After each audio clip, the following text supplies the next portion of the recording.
Hello बच्चों, board 2026 का paper आने वाला है।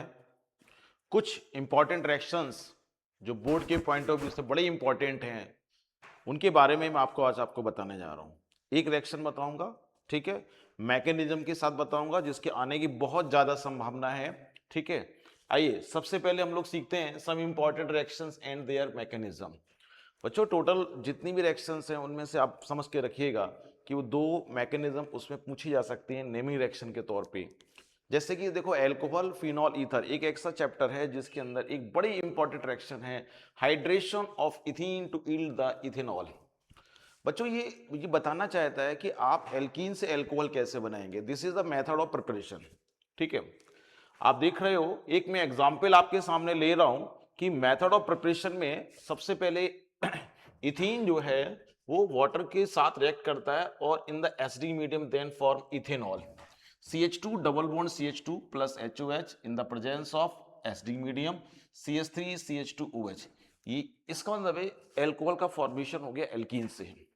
ठीक है, बात करते हैं कि यहां पे इसकी मैकेनिज्म क्या है। बहुत अच्छा कुछ छोटा सा क्वेश्चन है लेकिन 2 मार्क्स में आएगा। तो सबसे पहले समझते हैं कि पहला स्टेप क्या है। Protonation of alkene to form carbocation. बच्चों protonation of alkene to form carbocation यानी कि जो हम वाटर ले रहे हैं, वाटर मीडियम भी है और साथ ही साथ में सबसे इंपॉर्टेंट बात यह है कि वाटर डायरेक्ट इसके साथ अटैच नहीं हो सकता, एल्कीन के साथ किसी के साथ नहीं हो सकता है। ठीक है, उसका रीजन ये है एल्कीन में जो मल्टीपल बॉन्ड है, डबल बॉन्ड है, इलेक्ट्रॉन रिच है और वाटर के अंदर आप देखें ऑक्सीजन वो भी इलेक्ट्रॉन रिच है। तो ये दोनों इलेक्ट्रॉन जब रिच हैं तो एक दूसरे में रिपल्सन होगा, स्वाभाविक सी बात है। रिपल्सन की वजह से आसानी से रिएक्शन नहीं हो सकती है। ठीक है, अब क्या करना चाहिए, बोले मीडियम लगाते हैं। तो बच्चों मीडियम है एसिडिक। एसिडिक मीडियम में सबसे पहले क्या करेगा कि यहाँ वाटर पहले H प्लस के साथ रिएक्ट करता है, रिएक्शन में अट्रैक्ट होता है तो हाइड्रोनियम आयन बनाता है। ठीक है, हाइड्रोनियम आयन बन गया। अब यही hydronium ion act as a electrophile की तरह यहां जाएगा। ठीक है, अब ये कह सकते हैं कि इथीन के पास जैसे हाइड्रोनियम आयन गया, इथीन ने इस H3O पॉजिटिव से H को अट्रैक्ट किया। अट्रैक्ट के अकॉर्डिंग क्या होता है बच्चों कि यहां ध्यान देने वाली बात है, जिधर इलेक्ट्रॉन डेंसिटी शिफ्ट करेगी, मतलब जैसे एल्कीन है तो एल्कीन में जो पाई बॉन्ड के इलेक्ट्रॉन है वो क्या करेंगे, इधर की तरफ शिफ्ट हुए, इन्होंने अपना हाइड्रोजन आयन इधर दे दिया। हाइड्रोजन आयन देने के बाद देखो वाटर मॉलिक्यूल अलग हो गया और CH3 CH2 पॉजिटिव यानी कार्बोकैटायन बन गया।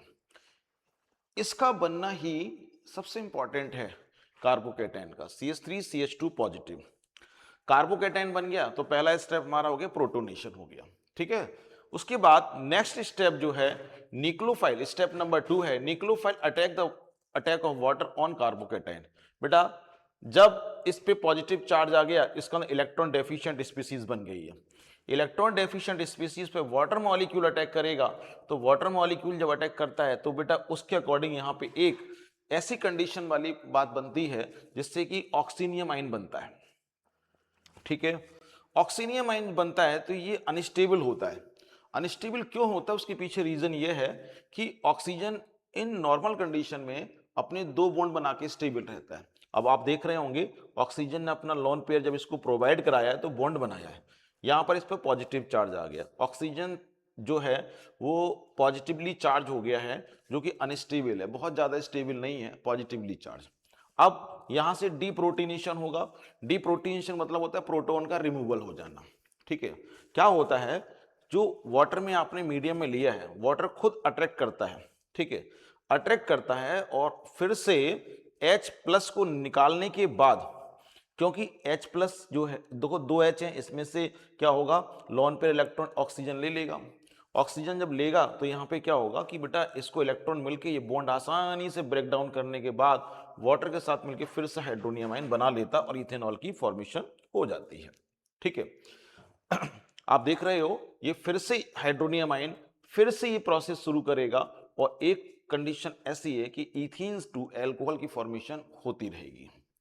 बच्चों ये 2 मार्क्स का क्वेश्चन है, ये आप अपने माइंड मेकअप कर लीजिए कि इस ईयर जो है ये पूछा जाएगा। ठीक है, और बहुत अच्छी तरह पढ़िएगा। हम आपको एक एक मैकेनिज्म आपको बताते चलेंगे, समझाते चलेंगे, आप इसको लिख के प्रैक्टिस कर लीजिएगा, ठीक है। ये बात बहुत आसानी से समझ में आ जाएगी, ठीक है। मुझे उम्मीद है कि हाइड्रेशन ऑफ एल्कीन जो मैंने अभी बोला है, इसको आपको, एल्कीन मीन्स इथीन से है यहाँ पे, ये एनसीईआरटी क्वेश्चन है, ठीक है। और बोर्ड में एनसीईआरटी बेस्ड जब क्वेश्चन आएगा तो इसी तरीके से आपसे पूछा जाएगा, ठीक है।